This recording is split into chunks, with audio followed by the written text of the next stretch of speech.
Hey, Jan here, and in this video, I'm going to show you what exactly to do in case your Facebook ads aren't performing as well as they used to right now. And at the end of this video, you're going to have a very clear idea of what exactly to do, what exact steps to take to increase your performance and to get a better return on ad spend, better profitability, etc., with your ads for your furniture business, right? So first off, who am I? Right, I'm the managing director of FurnitureScale.com, and in the last couple of years, we spent around 15 million euros on online ads for clients, helping them to increase their profits, sales, and revenue through online marketing. But that out of the way, let's just get right into it. Right, there's basically two major problems that I'm seeing right now that are causing performance issues, right? First off, is tracking problems, right? Everyone has them. Even if you use a tracking solution, which is a topic for a whole different video, and I'm going to get into that at some point, is like there's still a lot of inaccuracy, there's still a lot of unknowns. Everything seems kind of murky, and you don't know exactly how much profits are coming from a specific channel, right? So that's part one.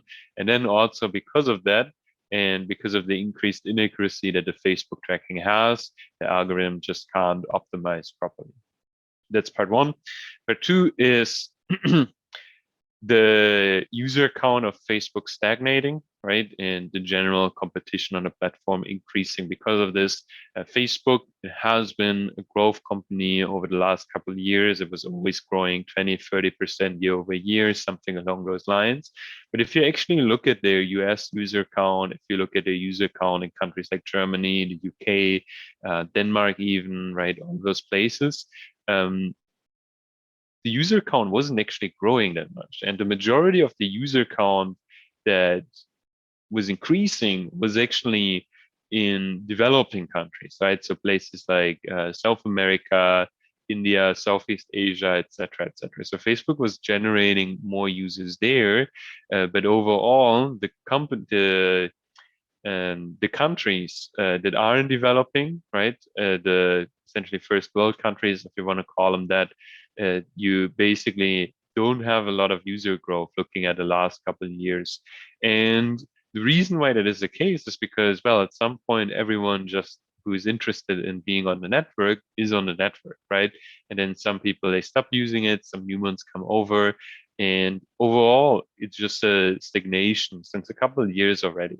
And if you look at the revenue growth, when you combine these two factors, it's pretty obvious that competition just has been increasing and will always continue to increase unless something like crazy happens to the economy or something like that. But all factors being equal and like in an isolated environment, it would get more and more competitive as long as the company would keep growing. So yeah, that's just that.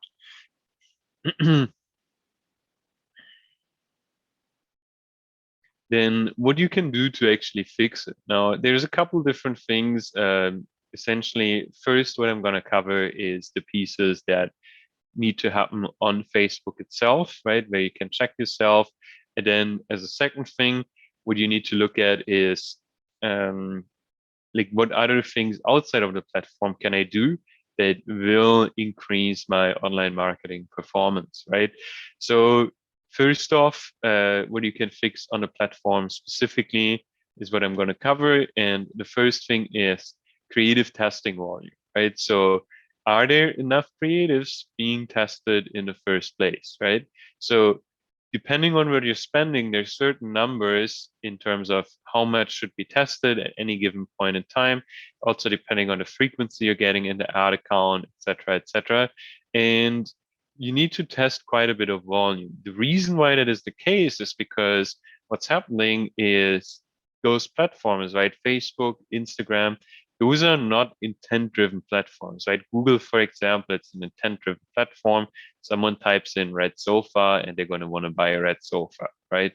Versus Facebook, people aren't there to buy things, right? They're just there to catch up with friends, to socialize, to look at like some funny videos, to I don't know, like see the latest news about politics or whatever it is that they're into. And because of that, what's happening is they're not there to buy things, right? So an ad itself needs to be very attractive in order for it to actually gain enough attention and for people to actually take the ad into their span of attention, right? So if the first, for example, if it's a video, if the first couple of seconds are not crazy appealing, people aren't going to be very interested in watching the rest of the video, right? And what happens is once they've seen a video, right, or like once they've seen an image, afterwards the image just becomes a lot less attractive for them and it's a lot less likely to gain their attention.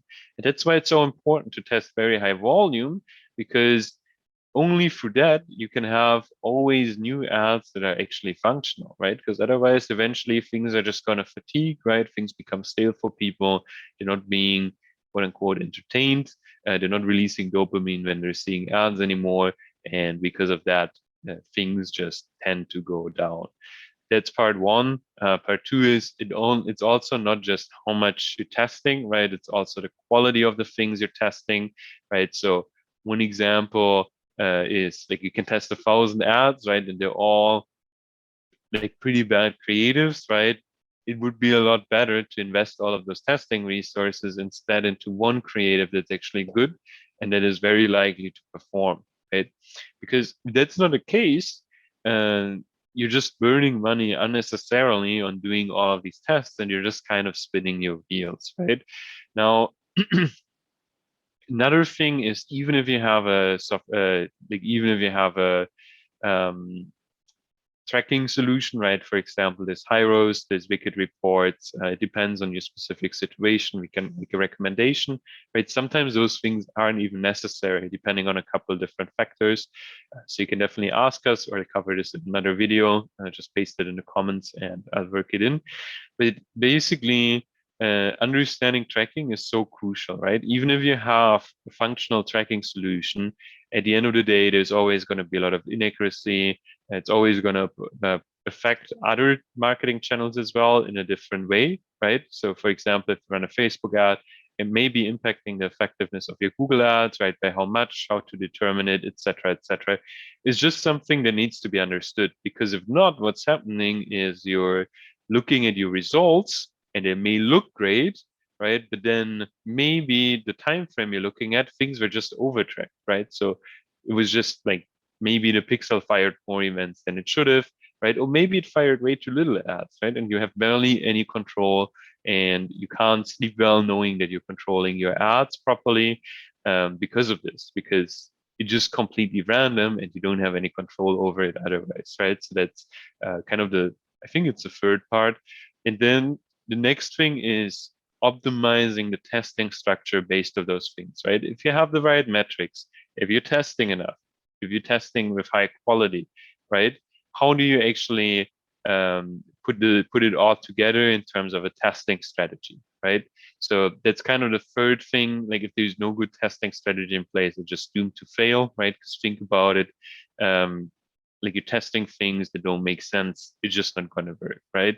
And for that, also one thing that is really important and something that we're doing internally as well is to leverage software, right? Just because depending on the volume you may require, it's just very, very messy otherwise, right? You're not going to have enough control over things, right? Because like there's all these work, there's all these campaigns that need to be managed, there's all this ads that need to be launched, right? They need to be put together properly, etc., etc. And that's why we've seen that it's much, much better to leverage some kind of software solution for this, just because essentially otherwise you just like it's kind of pointless, right? Because you're putting all this work into things that aren't actually necessary to do manually. So that as well. And then as a fourth or fifth thing, it's understanding the metrics that aren't just cost per purchase. So knowing exactly, okay, here's how much I can spend on this kind of metric, on that kind of metric, right? Like generally, if you have a funnel, there's purchase events. And then in before, there's all these other events that the Facebook pixel can track and can understand. But a lot of people, especially in the furniture industry, they just kind of set things up and let them run and they kind of work. But at the end of the day, you're not getting optimal performance, right? Because you're spending quite a bit to get statistical significance on these things, right? For example, if you're selling like luxury sofas, your cost per break for your break even cost per acquisition, right? Your cost per purchase, maybe like 2,000 euros, $2,000, something like that, right? And just think about it, right?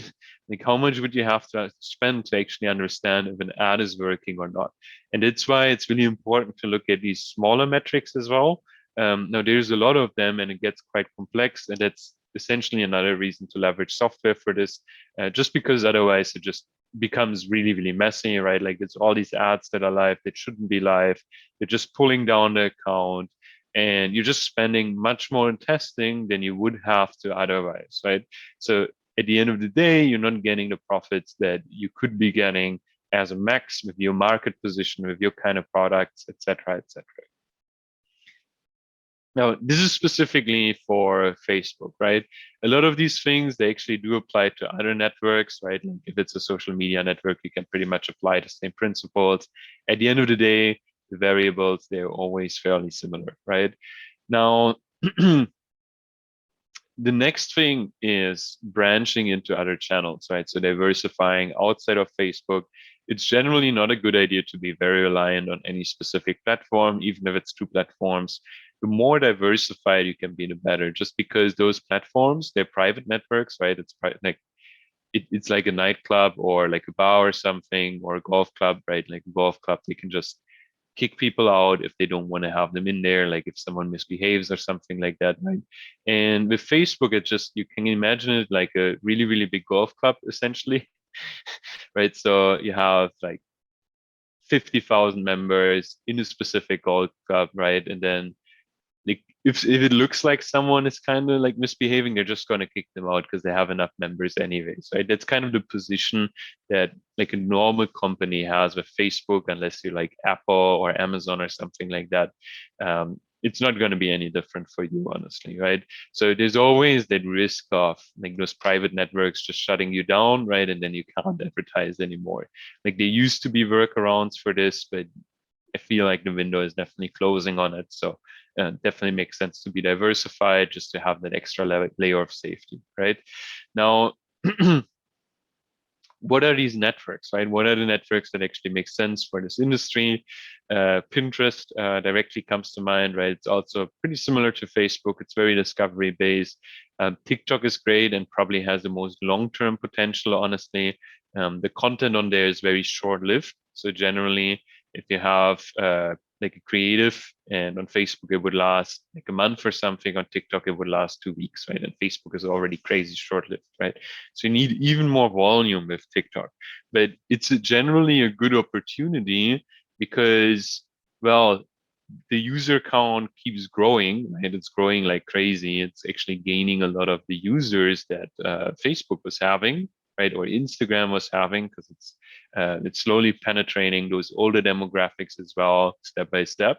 And because it's happening, generally advertisers are lagging behind a little bit, right? It's a principle called organizational myopia, right? It's like if you're branching out to TikTok and you don't have an expert that's obviously good at it, right? It's like, do we actually work with them? And then it just takes forever to kind of get the ball rolling. And yeah, there's so many problems with that just because like it takes a long time for organizations to move. You have to free up resources for it as well if you want to do it in-house, and just a big pain to do it in-house, right? Because like you need like a full pipeline of content basically so you can test like all these different things all the time, right? So generally though, again, it's a really good opportunity if you're looking at the user count.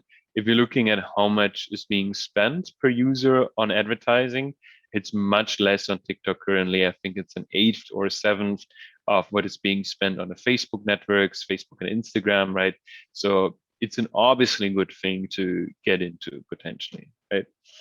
So that being the case, another thing that can be looked into is email marketing as well, right? So just generally amping up your retention efforts, SMS marketing as well, depending on what jurisdiction you're in. Maybe you can do it, maybe you can't do it, but it's a good lever because you can squeeze out more revenue per user because of that. In return, you can spend more on a user and it just kind of becomes this upward spiral, right? Because it's just working. Because you can spend more per user, right? You can spend more than than other advertisers on the platform. You're outspending them, and then generally anything with online marketing, it's pretty much winner takes all at the end of the day. So in case you need help in terms of what exactly to prioritize, how to implement these kind of things, right? If you don't have the capacity in-house to cover those things, and generally capacity with online marketing, it's very hard to build in-house because, well, it's just a pretty new field. There's not really any university degree someone can have in online marketing, and then they suddenly become like this great media buyer, or they become this great creative strategist, for example.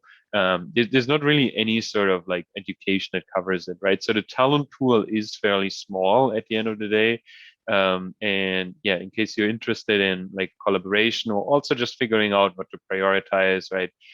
Happy to have a chat about this. Just head over to our website, furniture-scale.com, and there you can apply for a free call where we assess if we can help you. If we think we can help you, we're going to give you the plan. And yeah, see you on the other side. Bye-bye.